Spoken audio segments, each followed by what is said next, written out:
ৰাঙাপাৰাত খাদ্যৰ বিষক্ৰিয়া একেটা পৰিয়ালৰ 4জন লোক চিকিৎসাধীন কিশোৰীৰ মৃত্যু ৰাঙাপাৰাত খাদ্যত বিষক্ৰিয়া হোৱাৰ ফলত একেটা পৰিয়ালৰ 5জনকৈ লোক চিকিৎসাধীন হ'বলগীয়া হয় ইয়াৰ ভিতৰতে এগৰাকী কিশোৰী চিকিৎসাধীন অৱস্থাতে মৃত্যু ঘটে ঘটনাৰ বিৱৰণী অনুসৰি 9 জুনত ৰঙাপাৰা আৰক্ষী থানাৰ অন্তৰ্গত বৰজুলি চাহ বাগিচাৰ 17 নম্বৰ শ্ৰমিক লাইনৰ নিবাসী হৰেণ ভূমিজে বজাৰৰ পৰা মুৰ্গী আৰু মাছ ক্ৰয় কৰি আনিছিল মুৰ্গী মাংস আৰু মাছৰ সৈতে দৈহিক আহাৰ গ্ৰহণ কৰাৰ পাছতে হঠাৎ 5জনকৈ লোক গুৰুতৰভাৱে অসুস্থ হৈ পৰে ইফালে বৰজুলি চাহ বাগিচাৰ হৰেণ ভূমিজ তেওঁৰ পত্নী অষ্টমী ৰাজগড় কন্যা প্ৰীতি ভূমিজ ৰীতা ভূমিজ আৰু বিভা ভূমিজ গুৰুতৰভাৱে অসুস্থ হৈ পৰাত নিশাই আটাইকেইজনকে তেজপুৰ চিকিৎসা মহাবিদ্যালয় হস্পিটেলত ভৰ্তি কৰে ইয়াত চিকিৎসাধীন হৈ থকা পৰিয়ালটোৰ 10 বছৰীয়া কনিষ্ঠ কন্যা বিভা ভূমিজৰ আজি মৃত্যু হয় ইপিনে বৰজুলি চাহ বাগিচাৰ হৰেণ ভূমিজৰ 4জনীয়া পৰিয়ালটো এতিয়াও চিকিৎসাধীন হৈ আছে খাদ্যত বিষক্ৰিয়া হৈ এটা চাহ শ্ৰমিকৰ পৰিয়ালৰ এগৰাকী কিশোৰীৰ মৃত্যু হোৱাৰ পাছত আজি ৰঙাপাৰা বৰজুলি চাহ বাগিচাৰ 17 নং লাইনত তেজপুৰ স্বাস্থ্য বিভাগৰ যুটীয়া সঞ্চালকগৰাকী উপস্থিত হৈ সমগ্ৰ ঘটনাৰ বুজ লয়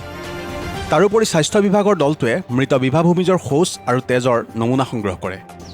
আমি জানামতে দেওবাৰে বোলে সিহঁতে বজাৰৰ পৰা কিবা কুকুৰা লৈ আহিছিলে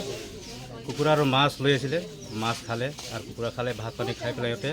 ৰাতিৰ পৰা ডিচেণ্ট্ৰি হ'ল ডিচেণ্ট্ৰি হোৱাৰ পাছত 4জন এতিয়া TMCত এডমিট আছে আৰু এজন ছোৱালী সৰু ছোৱালীজনে ঢুকালে তাৰা ইমানখিনি আমি জানো কেতিয়া ঢুকালে এইটো কালি সন্ধিয়া মানে 8টা 8:30 এইটো কেতিয়া খাইছিলে এইটো ৰবিবাৰে বজাৰৰ পৰা আনিছিলে বজাৰৰ পৰা কিনি লৈ আহিছিলে নামকেইটা জানে নেকি আপুনি এইটো যিজন ঢুকাল সেইজন বিভা ভূমিজ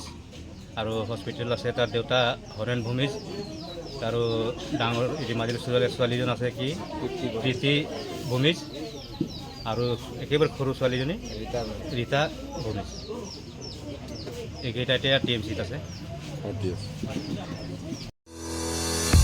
বৰ্ণ টু ফিট বিভিন্ন মানসিক প্ৰত্যাহ্বানৰ মুখামুখি হ'বলৈ অনুপ্ৰাণিত কৰিব পৰা এখন বিশেষ গ্ৰন্থ আপোনাৰ আৰু আপোনাৰ শিশুটিৰ শাৰীৰিক আৰু মানসিক প্ৰত্যাহ্বানৰ শক্তিশালীভাৱে মুখামুখি হ'বলৈ আজিয়ে ক্ৰয় কৰক বৰ্ণ টু ফিট এমাজনতো উপলব্ধ